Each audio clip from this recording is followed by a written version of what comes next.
Arratsaldeon, ze moduz, aste ondo hasteko, eskuartean daukadan disko liburua eta egilea, Jon Maia, arratsaldeon. Arratsaldeon. Kantu bat gara. Bai. Ze ideia polita. Bai, pixka metafora, poetikoa, ezta?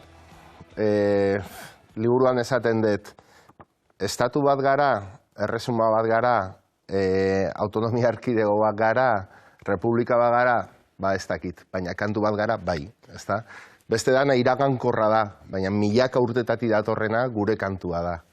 Kantu bat, herri baten, ezaugarri moduen, baina bakoitzaren biografietan be, kantu batek, momentu baten esaten zu, bidaiatzeko aukera, liburua, disko liburu esango dugu, oso era poetikoan, oso era pertsonalien, oso era politzen idatzita dau.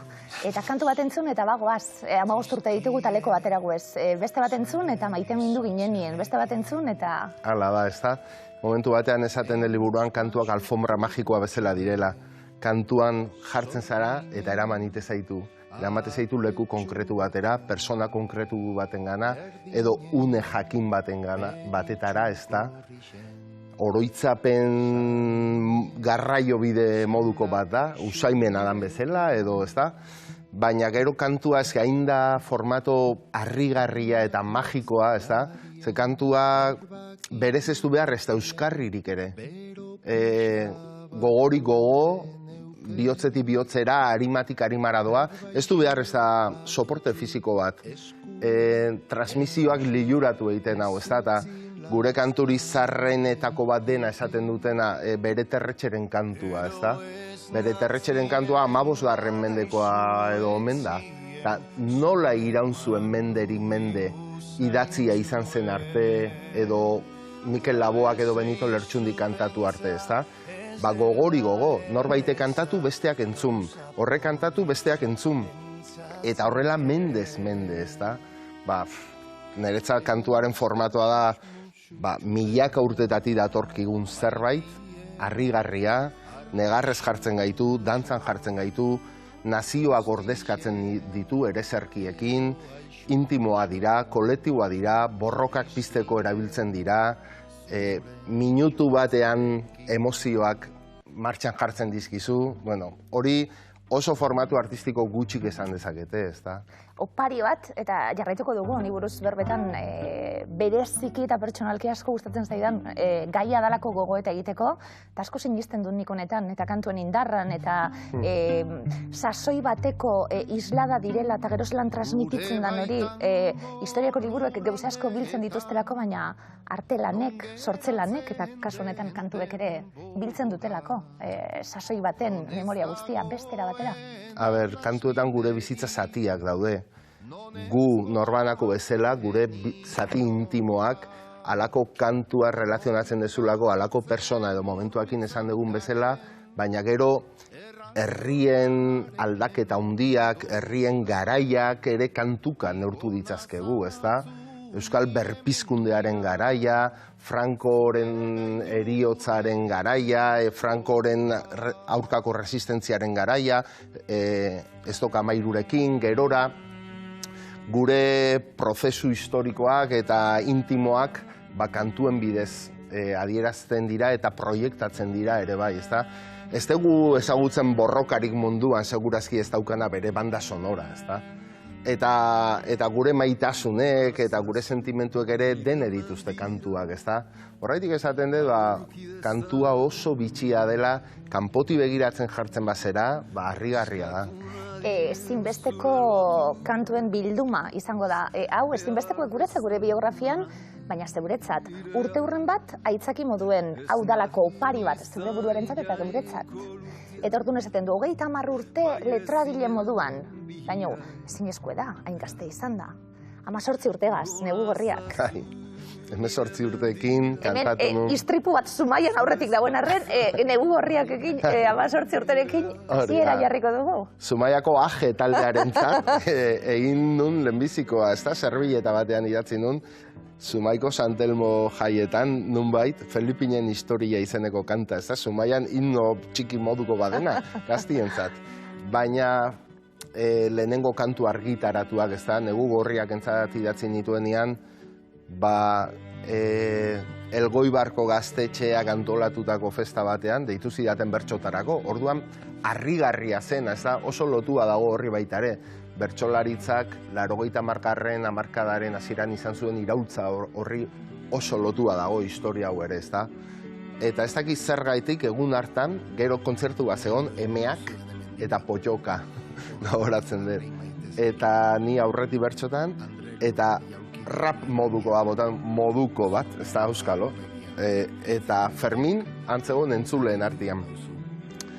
Eta etorri zan nire gana, ez nuen sekula ikusi bertsolari bat rap bat kantatzen, bueno, hitz egingo dugu, egon bargeraz, idea bat daukat buruan, eta badakizu berak oso ondo egiten du lokala eta unibertsalaren arteko nazketa hori, beti egin du, ez da.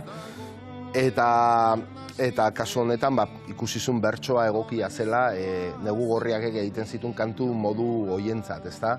Rapa, hardcore, hip-hop, eta, bueno, horrela jo nintzen bere etxeko sukaldera, eta hasi zen den, orain dela 30 urte, Ferminen etxeko sukaldian, idatzi nituen Gora Herria, Lehenbiziko Bala, Ez dezagun sal, eta gure jarrera diskoko hainbat kantu, bera gai jartzaile ondoan, esate zidan zerri buruz naizun, eta nik egiten ditu. Apurtxo beti himno bihurtu dienak, eta kantatzen duen herria ez da inoiz hilko, eta, bueno, geure bizitzako parte izan dienak, adin bat daukagunok, baina atzara begiratzen jarrita, badaukalako mugarri puntu bet honek danak, kasu honetan, bueno, bertsolari bat rock talde baten, eta bar.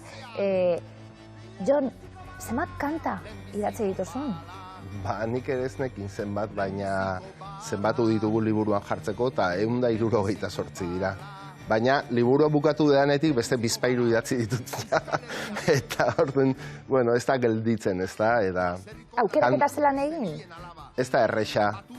Irizpide bat hitz egin genuen, Elkar argitaletxeakin, bueno, kantu ezagunak edo izan zitezela.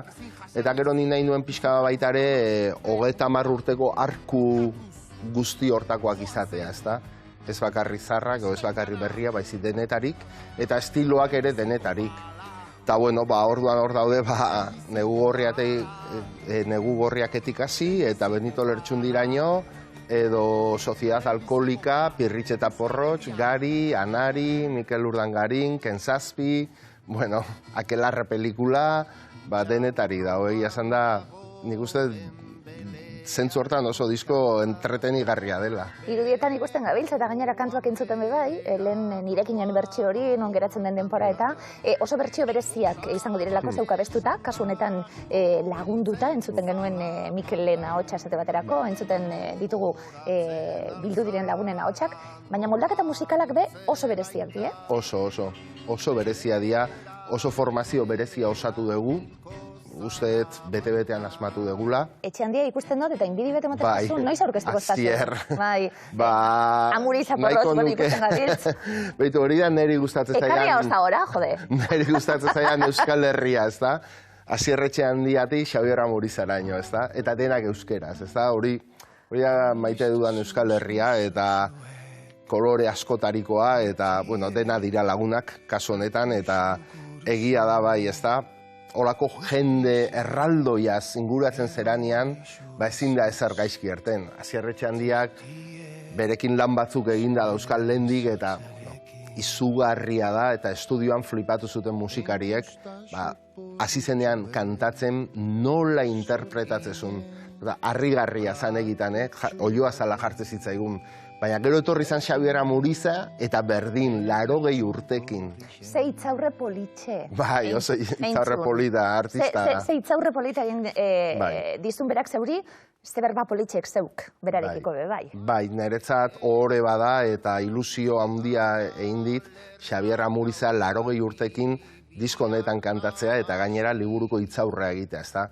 Niretzat Xabier Amuriza erraldoi bada, eta letragile handienetakoa, segurazki, zenbat himno idatzi dituen, Oskorriren Euskal Herriaz euskaraz, edo Imanolen Mendian Gora Aritza, ezta, edo, bueno, auskalo zenbat kantu gure bizitzaren parte direnak, ezta? Bueno, ikusten gabiltz horre, aire aizpak, hor naste borraste bat egin duzulako, baina guztia da geure parte, eta hori da Jon zeuk dakosune be bai, eta azken urtietan bazabiltza aldarrikapen egiten, bai, familia nondik zatozen, eta familiako lehenengo euskalduna izan zarela zeu, eta horren guztiaren nasketa bat garalako danok, bai? Bai, horrek askatasun handia ematen didala konturatzen nahi naiz.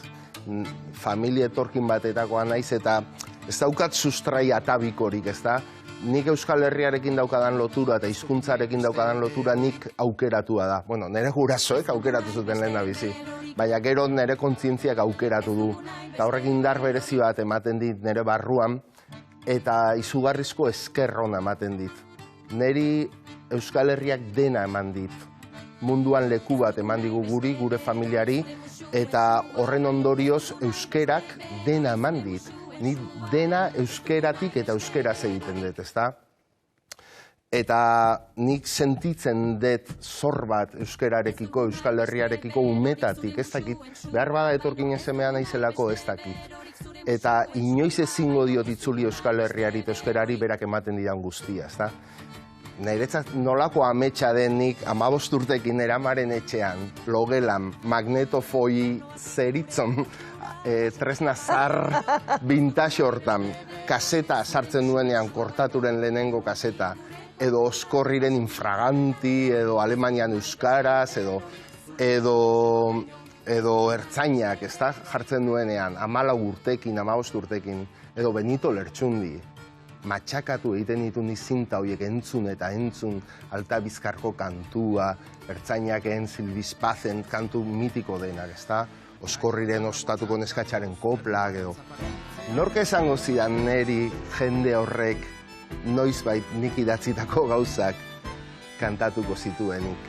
Nork esango zidan neri fantasia hori? Zerratzen. Niretza da amets bat. Akordeoiak entzuten gabiltz, galdetu dizudalako, akordeoiak entzuten dira, txeloa, pianoa, moldaketak ez direlako ohikoak, baina hurbildu zara, betiko, azken aldiko, zure lagun musikari ez ondo inguratut egon zara orain be? Bai, hautatuta dauzkat, berariaz, ez da, Peio Ramirezekin daukat aspalditik harreman oso berezia, oso feeling handia, elkarrekin egiten ditugun gauzak, bihotxoratuta gelditzen gera, dokumentaletan egin izan dizkit soinu bandak, edo Belodromoan egin nuen kantu bat gara izeneko poema, disko honetan ere badagoena, bere musikarekin egin nuen, edo, bueno, txeloa bera monstroa da, ez da Benito Lertxundirekin ia 30 urtetan ari da jotzen, eta hainbat kantu ezagunen arregloak beria dira, nahiz eta guk ez jakin, ez da. Gorka Hermosa puntaren puntan dago, mundu mailan, vanguardian dago, akordeoia edo soinu handia eraldatzen eta iraultzen ari den artista nagusia da mundu mailan, eta Hezur Beltza taldetik lagunak gera, ez da. Gero Nacho Soto Idoia Zurmendirekin jotzen du, gazteena da, berria da, eta berea dira Nirekinen berzioa, edo Minaren Funtsa, disko honetan daudenak, eta gero, Nerea Kinkozez musikari bat hartu dugu zuzenekotarako ere. Esango nuke ez dela moldaketarik errezena. Ez. Azkenien, betiko doinuarekin eta rock erabaten, bestelako doinu bat izango lukelako. Gero zeu kantatzen, nahi zen berezia da. Bai. Klasiek hartu zuz? Bai, kantu klasetara, pazenekin, ala. Edo nabaritu indezula esan marko duzenuke, Nabaritu askorik ez? Bai, klasetara jun naiz. Bai, klasetara jun naizen niretzat hau saltoa da. Niretzat norbaite pentsa dezake, hau hasi da zarrak bezala, 30 urte eta bilduma antologiak egiten, ez da? Eta ez. Niretzat hau hasiera bat bezala da, nire izenez hasiko naiz kantatzen, eta hasiko gara antzoki handietan eta leku handi xamarretan kantatzen, eta Jon Maiaren izenez, eta horrek pudore pixka bat ematen dit, bertigo pixka bat ematen dit, eta banekin erronka handia zela, ze Euskal Herriko ahots mitikoek kantatzen dituzten kantak dira, jatorrizkoak, Zara Bilbo Gari, non geratzen den denbora Mikel Urdangarin, edo... Claro, ez que introa... Preparatu behar izan naiz. Intro zoragarri bat, lehenbiztiko bala, Zara Bilbo, inoizkotan galdetzen doztein neuri bai, zure munduko kanta favoritu ezinezko edala. hori erantzutie, da gainera momentuaren arabera aldatzen du ez eta, baina inoizkotan erantzun dut hau. Zarra zara Bilbo. Bai, batzuk... Milioi bat aldiz ez bat entzun? Hor gelditu diran kanta dira, bai. Eta nik uste bertsioa direla, benetan baita ere geratzeko etorri direnak, Nirekin ere, bai. Esan aitzatie, etxeku eri be bai. Azten gara, lehenbiziko bala eta bera kontatzen du, ez da? Negu gorriaken kontu hori, Ferminen Sukaldien, Zarra zara Bilbo, gari zelan iritsi izan Gasteizko pisukide hoien etxera, nirekin ze derra, ze intro ederra, eta ze idatzi ederra egin diozun. Sasai oso politizatuak izan zielako, 80ko hamarkadan izan ginen gu, nahiko adinkide gara eta, bueno, gazte, eta bazegoen esango nuke hizkuntzarekiko olako, bueno, balio ematen genion balioa eta euskaraz egitarit hori dana, baina zegiro politizatua horren adibide badana, baina hala ere gaztiek izan da musuak emateko gogue. Bai. Ze testu inguru ederra jartzen diozun, emoiztazuz musutxuek. Bai, emoiztazuz. Ze historia dako horrek, spoiler. Emoiztazuz musutxuek dauka batetik historia intimoa, ez da? Ez dudana kontatzen normalean, baina, bueno, maitasun kantu badela, garbi dago, ez da? Eta bestetik, bere garaian kokatua, negu gorriaken,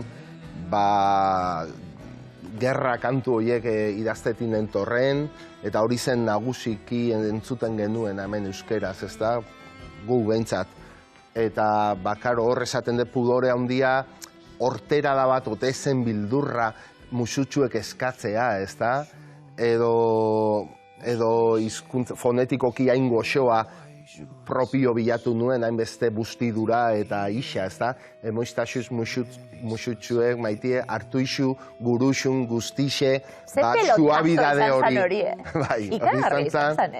Sartze zinean autobus batian, sartze zinean supermerkatuan, txosnetan, erromeritan.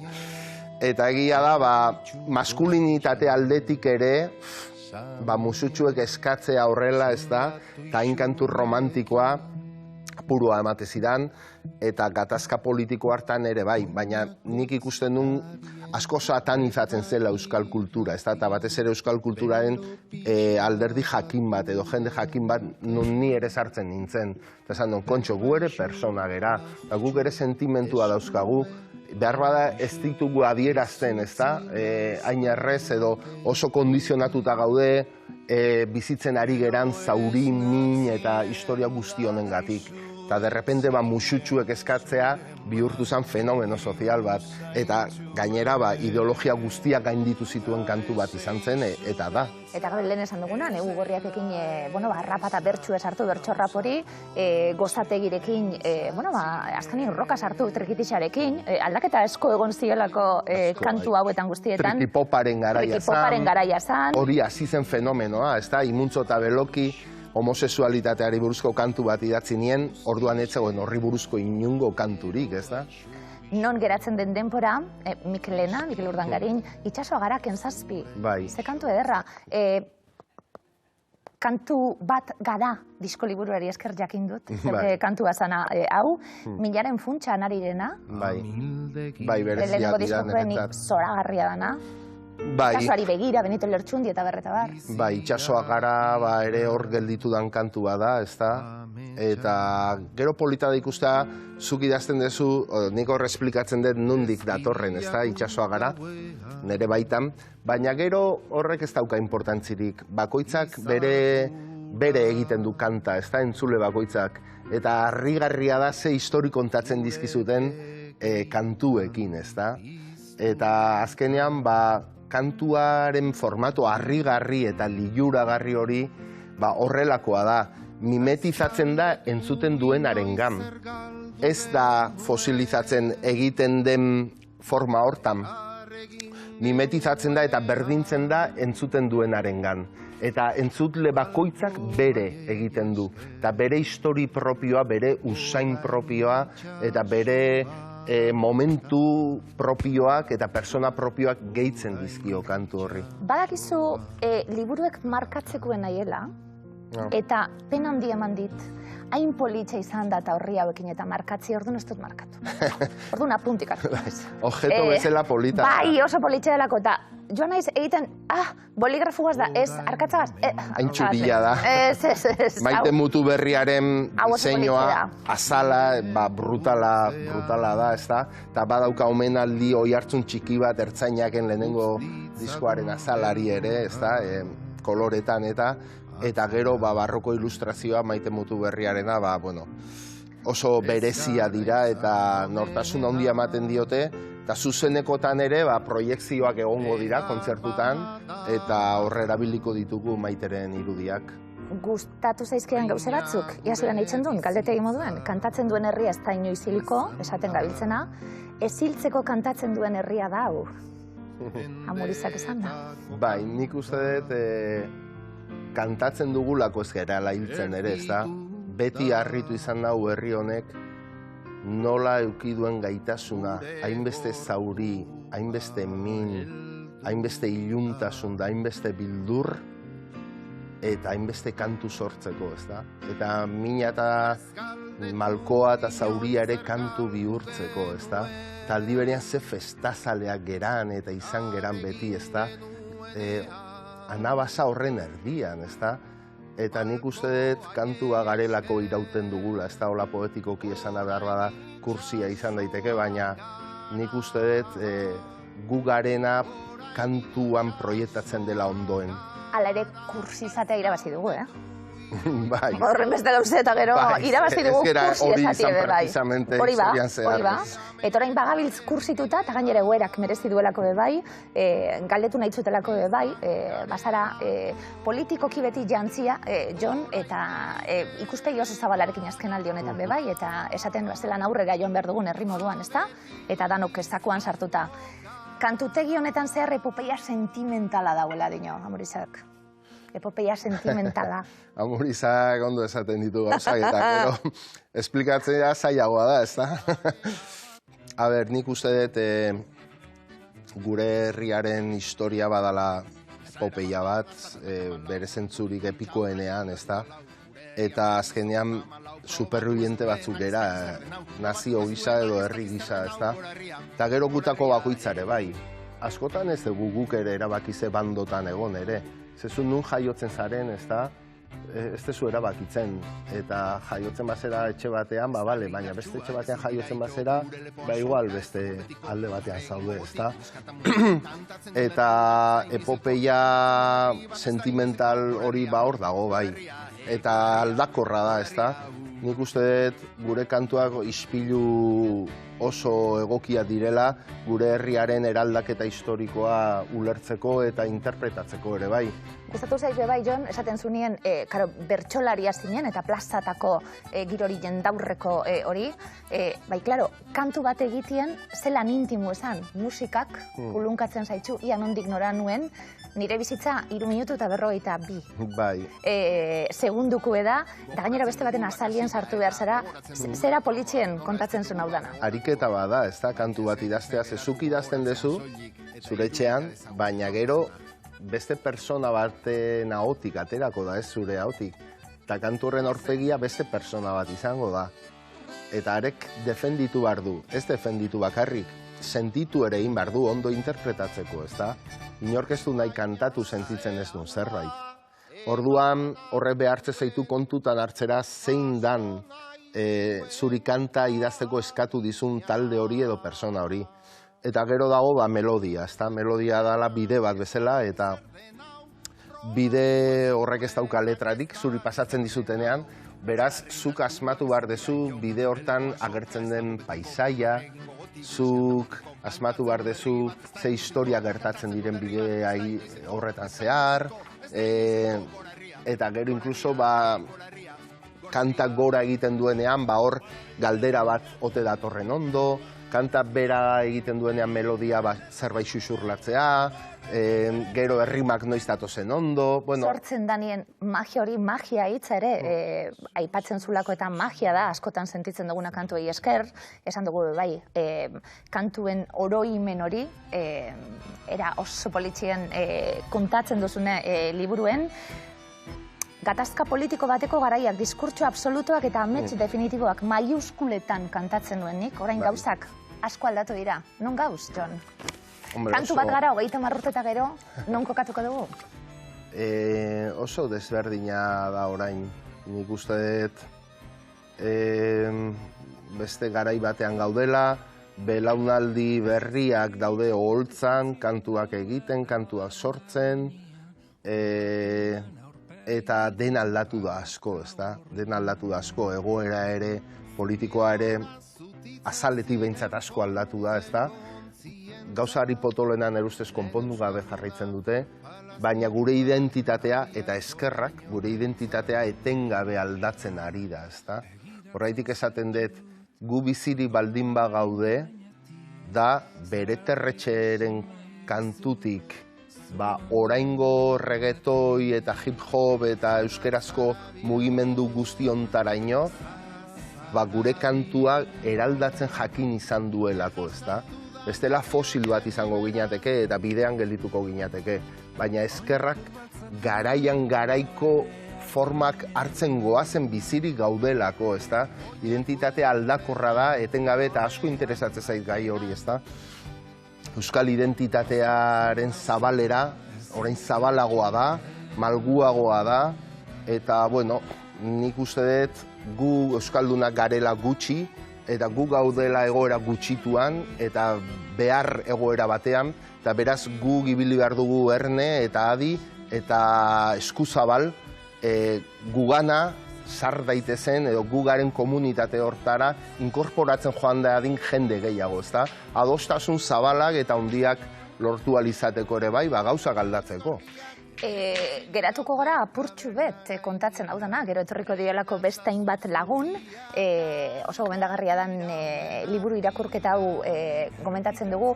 Jon, 2 kontzertu ikaragarri aurre ikusita, Victor Eugenia eta Arriaga, lujo bat izango da hori. Bai, niri bertigo handia batezidan hasieran, ezta, nire izenean Victoria Eugenian iragartzea, nork esango zidan niri, ezta, Arriagan edo... Eta bai, oso kontzertu bereziak izango dira, gonbidatuak egongo dira, bietan, eta Zumaian ere egingo dugu 3. bat, eta, bueno, Victoria Eugenian apenas gelditzen dira sarrera gutxi batzuk, eta Arriagan ere nahiko azkardoa, zerrege egunean izango da Arriagakoa, eta bai. Abenduako 9 Victoria Eugenia, eta urtarrilan 6. Urtarrilan 6 Bilbon Arriaga, eta, bueno, bai, berezia eta hor gabiltzen saiatzen, supertalde horrekin, eta, bueno, festa bat izango da, eta uste, emotiboa izango dela. Ez dira ohiko kontzertuak izango, ez dira kantak bakarrik izango, eta eduki, mami, eta epidermis oso ez dakit, egongo gera dano, uste, nahiko motivatuak eta sentimentu handiak. Ospatu asko, Jon, 3 hamarkadako bide hau, eta ospatuko dugu, zeugaz, hori dalako ederrena. Gauza ederrak sortzen dienin alkarregaz ospatzie. Eskerrik asko, bestak beste honelako kantuen egile izatiarren, da gure bizitzako parte be bai.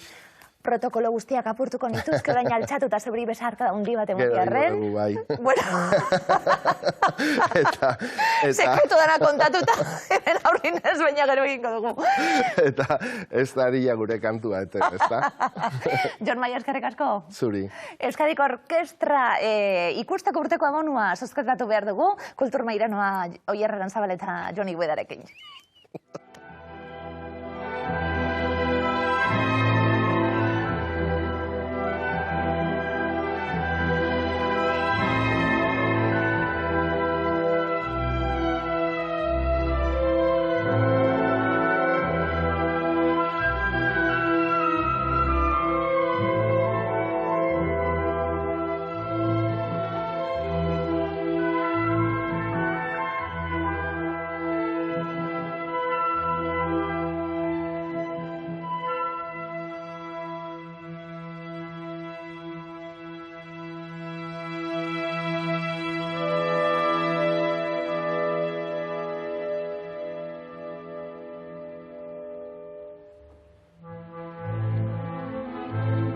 egia esan sekulako saria Donostian, Bilbon edo Gasteizen orkestra sinfonikoaz gozatzeko urteko abonua.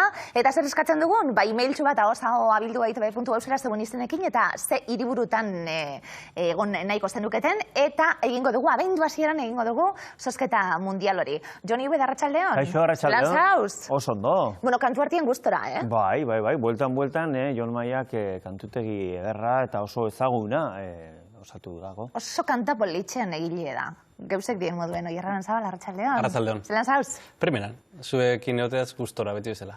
Oso ondo, gure zirkuari buruz hitz egingo dugu, egon ginen Ikerrekin berbetan, Iker Galartzarekin, eta kontatzen zaigun berak, bueno, Tolosara joan da, hau oso ikuskizun berezi bihurtuko da, sorpresa da ezin dugu esan, baina ja iragarri da, segertatuko lan. Bai, hori da, bertsoa eta zirkoa egokituko dituztela. Jon Maia berak ere esan izan du, bertsoa denera egokitzen asmatu dula. Eta gure zirkoko karpan, bertsozale ugari egon izan dira dagoeneko, baina segurazki orain arte ez dira bertsoak ikusten egon, nahiz eta badakigu Iker Galartzabek oso bertsozalea dira eta euskal kulturaren aldeko lan handia egiten ari dira, ez? Orduan, abenduaren 11an saio bikoitza dago iragarrita gure zirkoan Tolosan bertan, eta hor Tolosaldeko Arituz bertso elkarteak udalarekin batera eta gure zirkoarekin batera bi saio antolatu dituzte zirkoa eta bertsoa uztartuz. Adinei dagokionez, saio bat izango da haur eta gaztetxoentzat eta bigarrena helduentzat. Oso bertsolari ezaguna daude, Oianai Guaran, Aritz Mujika eta Unai Mendizabal izango dira goizeko saioan eta arratsaldean Maialen Arzaiuz, Andoni Egaña, Alaia Martin eta Julio Soto. Ikuslentzat izango da zirko karpa batean bertsoak ikusteko aukera eta bertsolarientzat zirko karpa batean kantatzeko aukera, ez? Eta orduan hori gauza bitxia izango da, nekez geratuko dira dagoeneko sarrerak, ze irudikatzen dut airean salduko diala, baina uste uztarketa hau interesgarria dela. Asmatu dute teklarekin bai, gure zirkua esango dugu, ez profesionalak dien, eta batez be pertsona, langileek profesionalak dien, eta geuretik, eta euskeratik, eta sortutako ikuskizun batekin ze arrakasta, ze garrantzitsua da, zirku baten ume bat, bertsolariak ikusi, hurbilketa lan hori berez egiten dana, ze lan egiten dabiltzan. Bai, nik ikusi nituen Orion, eta Orion berritxarrakek baino errepikapen gehiago gain zituzten, ez? Eta esan behar nuen bertsolaritzak badaukala zirkotik, ez? Ze zirkoan ikusten ditugu alambrean erori ala ez erori, eta horrek sortzen du zirrara bat, ez? Eta bertsolaritzan ere antzeko zerbait da. Mikrofonan aurrean, alambre hortan, zirrara hori ere oso zirkorako aproposa irutzen zait. Bueno, eta gaineratu behar da, ez da bertso saio gutxe izango, izan ere, gure zirkoan doan musika, humorea, eta gainera sorpresak iragarri dituzte, egun pentsatzet, numeron bat edo beste zerbait berezia antolatuko dutela. Tolosaldetik kanpo ikusten ari direnentzat, komenigarria da galtzaundi.es webgunean ikustea, ze galtzaundi.esek antolatu du, eta handik egon daitezke xetasunak saioen inguruan. Behar bada, sarreran bat edo beste, egon daiteke, baino entzuten ari denari, gomendatu beharko genioke, ahalik eta azkarren harrematan jartzeko eta sarrerak eskuratzeko, ze Tolosan eta Bilabonan jarrituzke fisikoki salgai, eta behar bada, pentsaten nekez egongo diala sarrea, baino jun nahi duenak aukera badu eta behintzat internet bidez egin dezala. Proposamen bat eginda, beste... Ez dugu esango proposamena, baina bai etxekuei helerazi euskarian aurkeztu dela eta sortu dela. Bai, interes handiz jarraitu berria. Euskariana da atari bat, digitala, gordailu funtzioa daukana, ez? Ezagutzen dugu Gipuzkoako gordailua, fisikoa, ez? Bertan, artelanak, zera antropologikoa, gure ohiturak gordetzen dira bertan, eta hau da hori, baina digitalean. Eta hor ere, erabili dute eredu bezala Europarra, Europeana izena duna, beste atari bat, beste gordailu bat, Europar kulturarena kasu hortan, eta kasu honetan euskal kulturarena. Bertan gordeko dituzte hemerotekako periodikoak, kuadroak, liburuak, diskoak, lehen bilatzen egon naiz eta bidertzen adibidez agertzen da. Eta... Ezinbesteko talde bat alako. Euskal Herriko historian. Zalantzarik gabe. Bueno, gero ere, dalako nolabait, aterkia handi bat, ez? Okerrez banago, hor daude beste gordailu batzuekin batera elkarlanean, ez? Benediktarren artxiboa hor dago, eta Benediktarren artxiboan hor, aipatu ez egunkariak, prentsa idatziari buruzko referentzia. Baina egia esan gozagati onelako proiektuek, azkenin zailen hori delako biltzelan hori. Zailen hori delako leku bat izatie. Biltzea, gordetzea eta eskuragarri jartzea, ez? Digitalizazioan, ez, hor urte ezberdinetan diru asko uste, okerraz bano, 3 milioi euro inbertitu dituzte, eta hor Eresbilena ere, aurreko batean ere aipatu gendun, Eresbile, eta gaur, Eresbilen artxiboak ere horre ikusgait eskuragarri otea, uste oso interesgarria dela. Eta ez da, broma, esan nahi dut oso ondo dago gordetzea, baina norbaitek aurkitzeko erramentak eman behar aurkitzeko, ez da erresa, ez?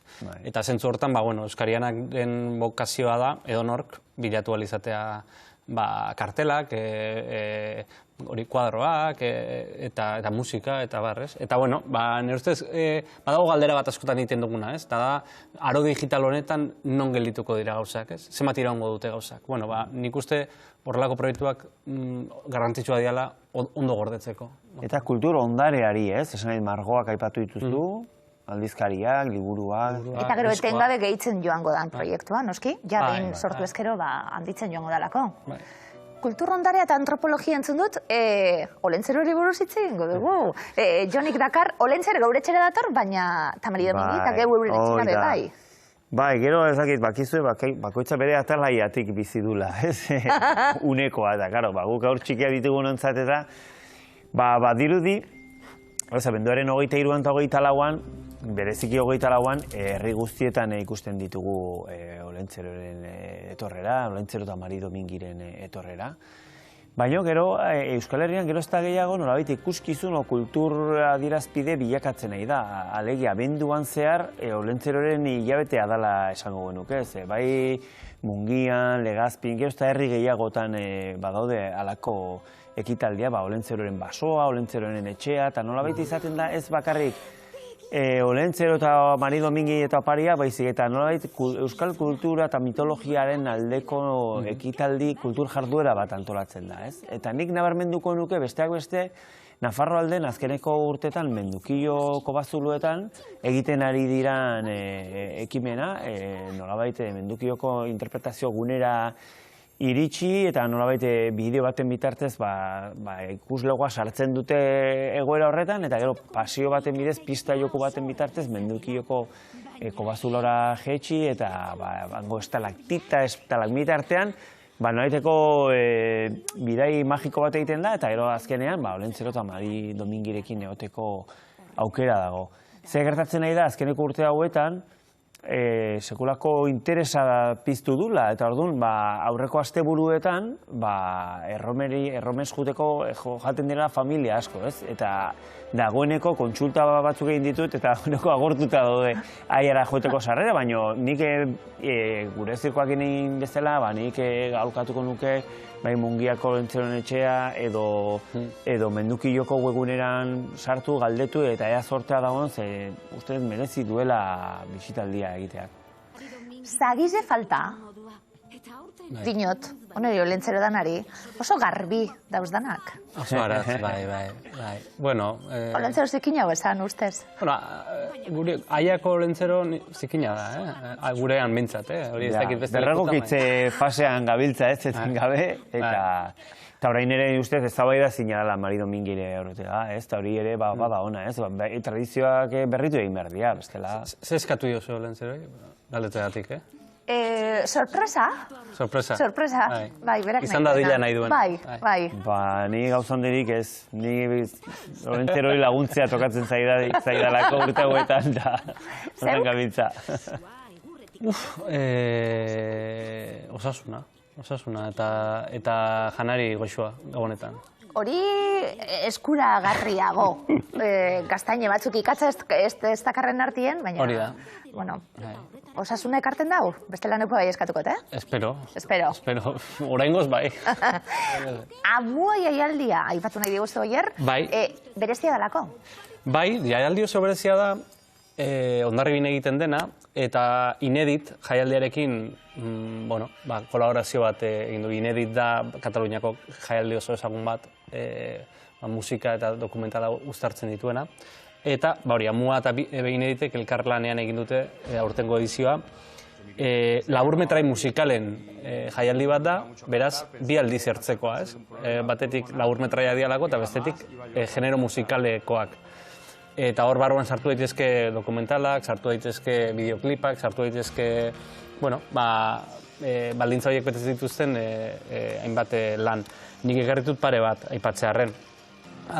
Azteko, Urkamendirako igogailua pelikularen soinu banda interpretatuko dute Luko eta Arroiok, bi musikarik, Miles Davisen musika da, beraiek... Ez da erronka txikia, Ez da erronka txikia, planteatu dutena. Ez da pelikula emango, bakarrik soinu banda izango da kontzertu moduko bat, eta interesgarria da, ze hitzaldi modura planteatu dute. Alegia, abesti eta abesti artean, Josemi Beltran, Donostia Kulturako zinema zuzendaria, egongo da, jazzak eta zinemak daukaten harremanaren inguruan hitz egiteko. Eta interesantea da, lenguan berarekin hitz egiten nintzen, eta, klaro, zinema lenguaia oso berria da, eta hasieran ez zeukan soinurik. Beraz, pixkanaka musikarekin harreman bat egiten joan da, eta hasiera hartan jazzarekin harreman oso berezia zuen. Eta, hitzaldi oso interesantea iruditu zait. Hori batetik. Bestetik, pare bat laburmetraia aipatu nahi nituen. Bat ekarri dut kanpokoa eta bestea bertakoa. Kanpokoa da Songs to the Dead Children in Auschwitz izeneko laburmetraia. Eduardo Soutillo bigotarrak, zinemagile bigotarrak aurkeztu duen laburra da. Eta Gustav Mahlerren 4 abesti hartzen ditu ardatz. Umeilen abestiak. Eta abesti hauek ardatz hartuta kontatzen du Gisela Perl ginekologoaren historia. Bera, Auschwitzen zegoen, eta lan egin zuen, lagundu zien bertako emakumeei abortatzen, Mengeleren, Josef Mengeleren esperimentutan ez parte hartzeko. Eta, oso gai gordina, musikarekin harremandua ere bai, eta, iruditu zait gomendagarria. Eta bigarren gomendioa bertakoa da, eta da harremana du Lierren azken diskarekin. Izan ere, Teloia izeneko labur edo bideoklipa Nintia Lopezek egindakoa aurkeztuko da baita ere bertan, eta tira, ez dakit Lier guztoko duzu ez da?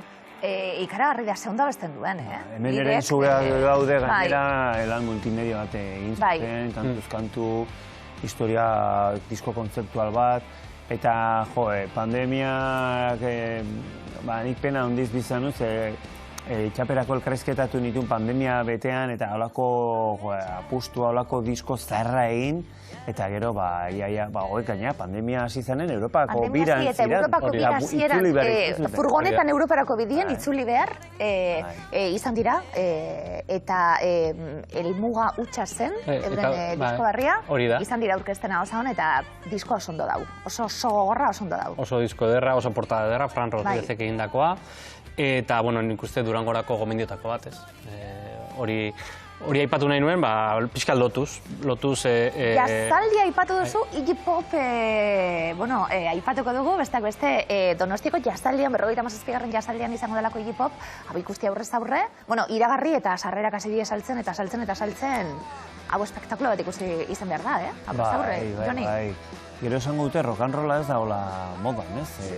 Dira, gaur egun, reggaetoia eta besteak, baina Iggy Pop dator eta sarrerak airean salduko dira, eta esango nuke gainera Iggy Pop Donostian iragartzea ez dela bakarrik bertako musikarientzat eta musikazaleentzat amu bat, baizik eta atzerriko bisitariak erakartzeko beste amu. Gaiztoa izan da, niretzako albistea zen, Iggy Pop bizirik dago. Eta ondo dau. Ondo dago, bai, kontzertuak eman ditzake. Ez, ondo dau. Eta sasoiko. Zarradat ondo dau. Bai. Kamiseta barik ibiltzeko moduen. Bai. Beste musika proposamen bat, Oier? Bai, bihar Elkano Browning Krimek aurkeztuko du EUP diskoa, espero dut ona etortzea ere Mikel Azpiro, ze da sekulako musikaria, sekulako proiektua. Nik jazaldian ezagutu nituen duela asko, eta urtero jazaldian ibili dira. Hirukote bada, oso... Nazioarteko talde bat. Nazioarteko talde bat, bai. Britaniarra gitarrista, Katalunian finkatuta. Hori da. Batei jolea okerrez banago, Nantesen edo, ez? Hori da, Frantzian. Bai, da talde oso gomendagarri bat, Mikel Azpiroz ezagutze ez duenarentzat, besteak beste EITB musikako sintoniak berak egin zituen, eta bertsolari txapelketakoa ere bai, eta bera oso abila da pianoarekin, eta bakarka pianoarekin gauza oso ederrak egin ditu, baina baita ere, eta bereziki jamondarekin ez. Jamonda, Euskal Herrian jamondaz gehien dakienetako bat izango da, Jose Arrasenperenaren baimenarekin, eta tira, bihar aukera dago ikusteko eta entzuteko Heterogeniako klub aretoan, 7:00. Eta nik uste, joateko moduko kontzertu. Hiru musikari ondi. Oso ondi, bai. Hiru oso gitarrista oso interesgarria, bateri joleare bikaina. Eta aipatuko dugu Apaiz kartzela zinemetan dagoela. Xabier Amuriz aipatu dugulako, Jon Mayerekin berbetan zeitzaurre egin dion, ze sasoi daukan, zenbat lan egiten dabilen Xabier Amuriza, eta besteak beste izan zenuen oier, bizi hori, ezta? Ikusteko historia eder bat egon zitekela, historia honetan, eta zeukera ederra, zinematan ikusti edo bai? Bai, zalantzari gabe. Azken fase hortara izan denean lan bat oso gratifikantea da, ez? Horrelako lan bat egiteak urtetako lana eskatzen du, bidaia asko, personaje eta persona askorekin egotea, eta historioan murgiltzea, ez? Kasu honetan, Apaiz kartzelaren historioan. Frankok sortu zuen... Zamoran, ez da? Zamoran, sortu zuen, munduan ezagutzen den Apaizentzako espreski sortutako kartzela bakarra. Zergatik, Apaizak hasi zialako, tamen komentatu izan dugu baino gerotan, Apaizak hasi zialako oposizio egite. Eta hemen, bereziki, Euskal Herri azke baten aldeko mezuak zabaltzen, ez? Eta tira, Zamorako kartzelan zeuden Apaizen uneko 80 eta piko zen Euskalduna. Eta beste zatitxo bat katalana eta gero komunistak zeuden, ez? Oso historio potentea da, eta posten naiz zinemetan emango delako, eta zenbat gehiago zabaldu, hobe. Ze da gure memoriaren utxunetako bat, eta nik uste oraindik utxune asko dauzkagula hor betetzeko. Ia egiten dugun elkarrezketa histori oso ederra iruditzen zaidelako eta esaten zabiltzena, gertatutakoa bildu, jaso, jakin, aurrera egiteko ezinbesteko dalako, ezta? Apurtxuet testu ingurua jartzie gauza guztiei. Joni Ubeda, eskerrik asko. Mi eskerrik. Plazer bat, zukaz egotie. Oiarran Zabal, eskerrik asko besterren beste. Beste kultur proposamen bat amaitzeko, Ibarrolaren Gernika ikusgai dago Bilboko Arte Ederren Museoan, bertara goaz eta gainera artistaren semearekin geratu gara. Agustin Ibarrolaren Gernikara murala da atzean dudana. 40 urtez, gorde eta egon ostean, Madrilgo azken Arko Ferian erakutsi zuten berriro eta Bilboko Arte Ederren Museoak erosi berri du. Hemen izango duzue murala ikusgai datorren martxoaren 27 arte doan gainera. Eta gurekin Irrintzi Ibarrola, Agustin Ibarrolaren semeetako bat daukagu. Arratsaldeon, Irrintzi. Arratsaldeon. Bueno, Irrintzi, lehenbiziko galdera ezinbestekoa da. Nola liteke maisulan hau ia 40 urtez erakutsi gabe egon izana? Bueno, nik uste dut, hainbat artistek egiten duten bezala, aurrera doa denbora, evoluzionatzen dute, gauza berriak egiten dituzte, eta iraganeko lanak hortxe bere estudioan gordetzen dute, eta erakusketetan gauza berriak erakusten dituzte. Eta pentsazazu baitaren, eraitaren kasuan, ez dakit, 5-6 urte pasatu ostean egin zuen Omako basoa, beraz, nahiko erraldoiak eta garrantzitsuak ziren obrak, eta berak beti joan da evoluzionatzen, gauza berriak sortzen, eta bere erakusketan beti nahi izan du gauza berriak erakutsi. Aipatu dugu nola aurten Madrilgo Arko Ferian erakutsi dan murala, Jose de la Mano galeriaren eskutik, eta hori agian erabakigarria izan da, kuadroa berriro berpizteko nolabait. Bai, gainera, Jose de la Manok nahi zuen beste obra mota bat, obra geometrikoa. Galeria hori oso espezializatuta dago obra geometrikoan, hain zuzen ere, 60 eta 70 hamarkadako obratan, bai, arte geometrikoan, batez ere zuri-beltzekoan, eta berak bazekien nire aitak bazeukala horrelako obra batzuk, kuadro batzuk. Eta, bai, etorri zen ikustera, eta dokumentazioa eskatu zuenean, noiz eta nola erakutsi egin diren obra horiek, han agertzen zen, hemen museoan daukagun argazki horietan, bai, agertzen zen Gernikarekin batera. Eta berak ikusi zuen Gernika hori, hain erakargarri eta hain, polita, ez? Eta esan zuen, baina uste de Montre da, hau da, Gernika, Ibarrolaren Gernika, eta, baina, berak eraman nahi zuen bere galeriara, eta azkenean erabaki genuen Arkora eramatea, ze betetzen ziren 40 urte Gernika, Picassoren Gernika Espainiara heldu zenetik, ez? Eta 40 urte betetze hori hain borobila den data horrekin, erabaki genuen Arkora eramatea. Bai.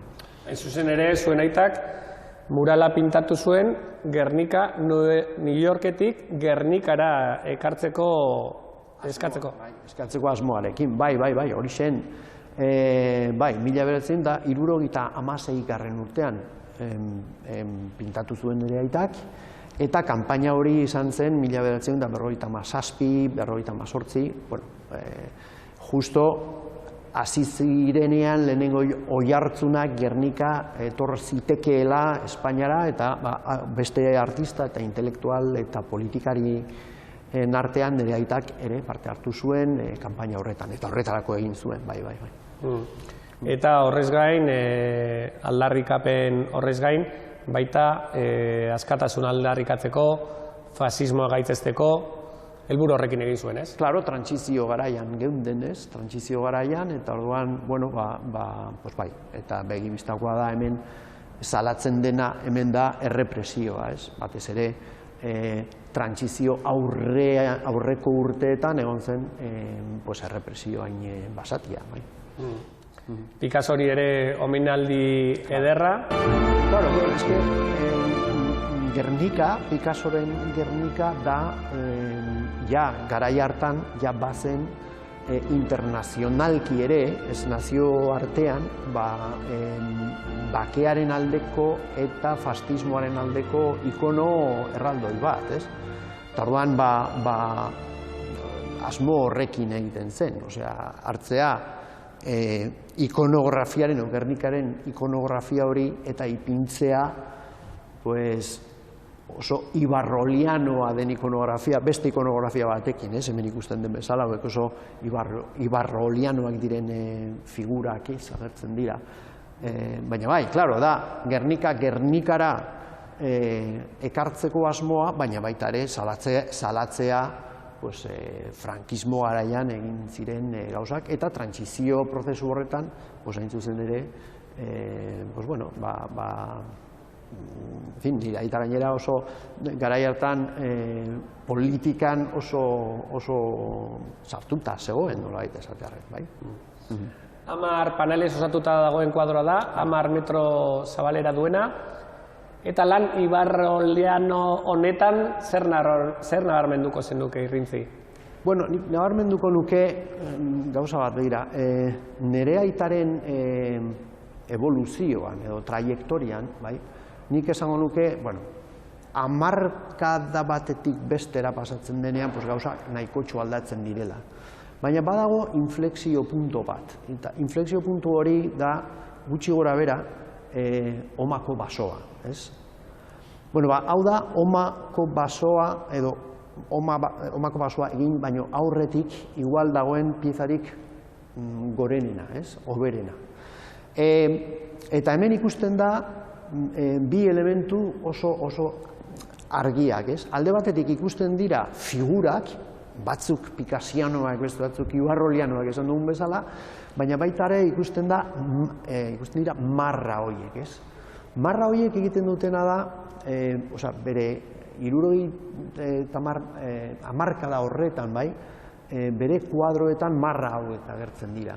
Da, bere bertsio bat, bai, bere aurretik 1950 urtean, el equipo 57 deitzen den taldean, bai, egiten zuten espazio edo eremu plastikoaren ekoizketa nola egiten zen, ez? Osea, horren bertsio berri bat egiten du.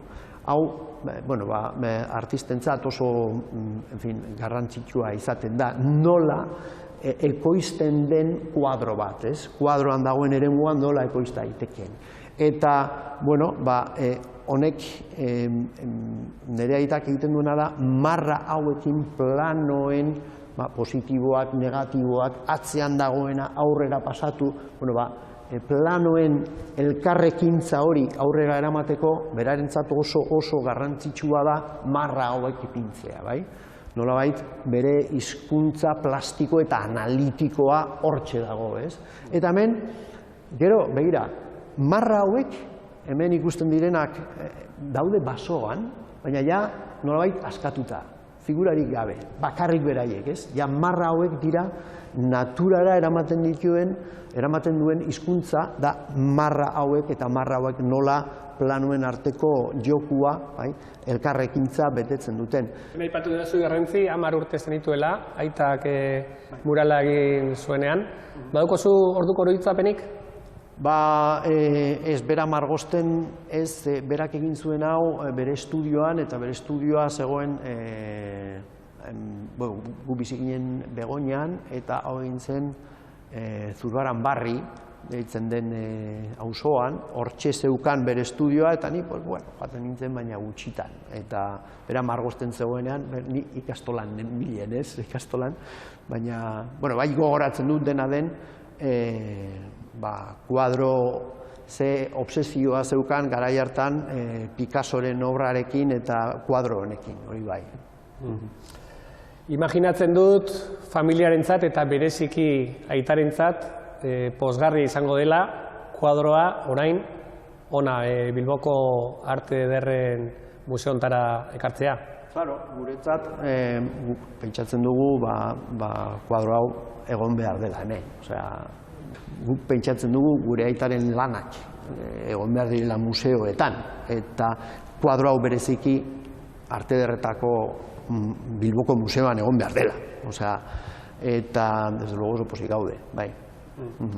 Aitak oraindik ezin izan du kuadroa ikusterik izan, baina... Etorriko da, egunen batean etorriko gara berarekin, eta ikusiko du, eta segurazki nahiko hunkigarria izango da berarentzat hau ikustea hemen, bai. Irrintzi aipatu dugu, martxoaren 27 arte, hemen Arte Ederren Museoan ikusteko aukera izango dela, murala ikusteko aukera izango dela, doan gainera, eta orain arte behintzat ikusmina handia izan da. Bai, nahikotxo jende etorri dela esan digute, eta, baita ere arkon ere oso arrakastatxua izan zen. Nik uste dut oso erakargarria dela, eta, bai, nahikotxo jende etortzen da, bai. Ondo da, Irrintzi, mila esker, plazerra izan da, zure eskuti kuadroaren inguruko zetasunak ezagutzia.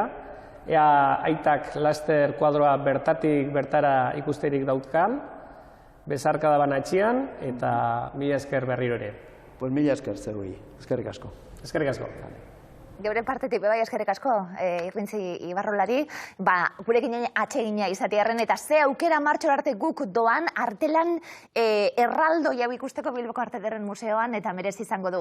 Aipamena gaurtik aurrera izen ematea posible da, Durangoko azokan izateko ondo dakizuen moduan, abenduan 3an hasiko da, online izango da, abenduan 3ko egun hori, 8 bitartean online jarraituko du, baina bertan egoteko aukera ere izango dugu. Ekitaldi guztiak streaming bidez jarraitu ahal izango dira, baina bertan bertara gerturatu nahi duenak, segurtasun neurri zorrotzak jarraituta, 1200 pertsonako txandatan kokatuko gaituzte, horretarako izena eman behar da, Durangoko azoka.eus webgunean gaurtik aurrera ikusi, Hotxeneako kontzertuak esate baterako plateruenako kontzertuetara joateko gogoa badaukazue, asmoa badaukazue, guztia izena emondo izan behar dalako, eta betetzen diren aforuek, hortxe beteta egongo da, ia bertatik pasatzeko aukera daukagun eta gozatzeko aukera daukagun, eta esan dakoa, erdi online, erdi bertatik bertara, eta streaming bidez ere jarraipen egiteko, 219 estan izango dira aurten, eta 1200 pertsonako txanda ezberdinak egunean zier. Eskerrik asko, gaurtik aurrera, esan dako, eskerrik asko, horregotiarren, atxalde ederra pasa, bihar gatoz bueltan. Agur.